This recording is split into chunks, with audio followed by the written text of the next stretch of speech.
Hello everyone, welcome to our week 1 deep dive of our Space Cruiser game.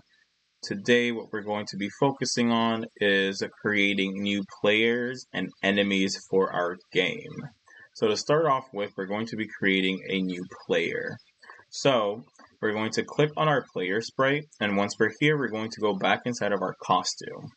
Right now we have a costume 1, and it's up to us to figure out how many costumes we want for how many different types of spaceships we want to be in our game. So as a nice rule of thumb, 4 tends to be a good amount for how many players to have. You don't want it to be too short so that there's not a lot of options for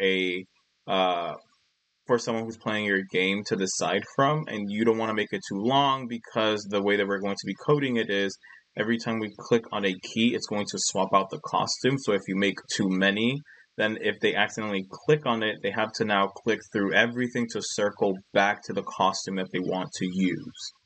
So I'm going to go ahead and hover over this choose a costume, and then I'm going to click on the paintbrush tool to create an empty one. I can continue doing it this way, but since this is already empty, I can just go ahead and duplicate this 2 more times, and now I have 3 empty costumes.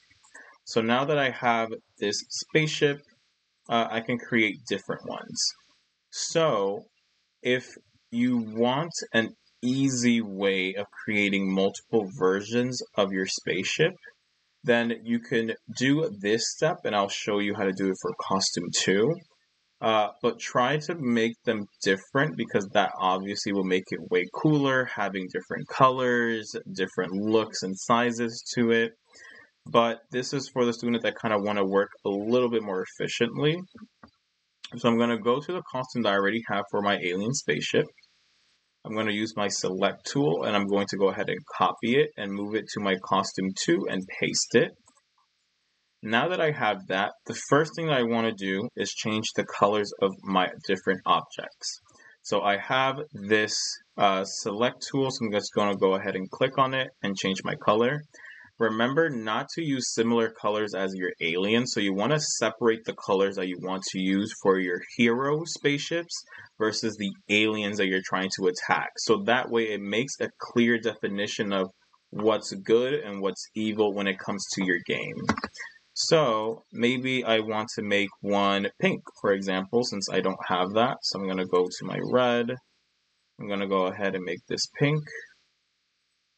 Another thing that you can do is you can also use your paint bucket tool if this makes it faster if you know the one color that you're going to be using. So for example, since I know that this color is going to be pink for most of these, I know that using the paint bucket tool will be easier. Okay.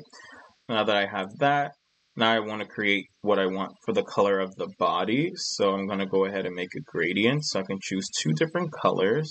So maybe I want a pink and a little bit of a fuchsia. I'm going to go ahead and click through it. Maybe I want to use a different gradient for this one, or swap out the colors so that the dark is in the top instead of the bottom to make it a little bit different. So now that I have the colors changed for it, the next thing I want to do is maybe change the way the body looks a little bit more. So maybe I can reuse a piece I already have. And again, since I know that this is multiple pieces, I need to make sure that when I use my selection tool to make a box, I want to make sure that the box clicks at least on every single piece once so that it selects everything.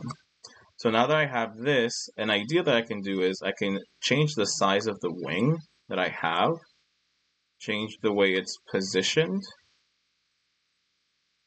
and then I can move it back. I can click on copy, paste, and then I can now position this one a different way. Oops. I'm going to rotate this one a little bit differently, maybe facing the other way. I'm going to put it about here. I'm going to move it back. And like I said, if you guys remember, you just want to make sure that this is as close to the center as possible, but it's also not cutting out the little shapes that we've already have. This I can delete since I don't need it anymore, and I can just copy what I have here. I'm just going to copy, paste, flip horizontally. Since I have this extra piece here that I don't want, I can just go ahead and click and delete it. And then I can go ahead and select everything again. Then I'm going to go ahead and move it. Click on back. And now I have a new different type of spaceship.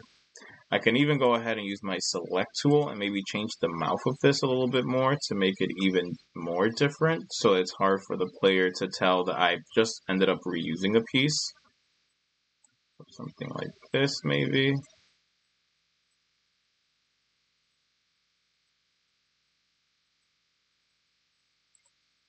Okay.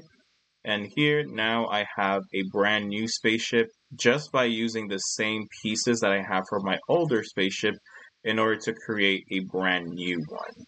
So these are different things that you guys can use in order to speed up your process of making different spaceships and making them cool.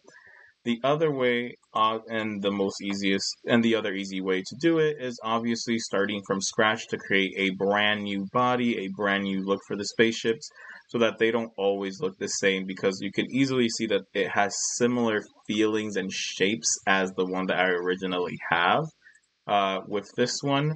So maybe I'll want to make something a little bit different for my third one, to make a completely new different spaceship, and maybe use the same process I did for my second costume for my fourth one in order to create a brand new one. So take your time creating your new spaceships. You can also go ahead and rename the costume if you have names for your spaceship, because that's always really awesome to see the different names you guys come up with. And once you're done, the next step is going to be coding it.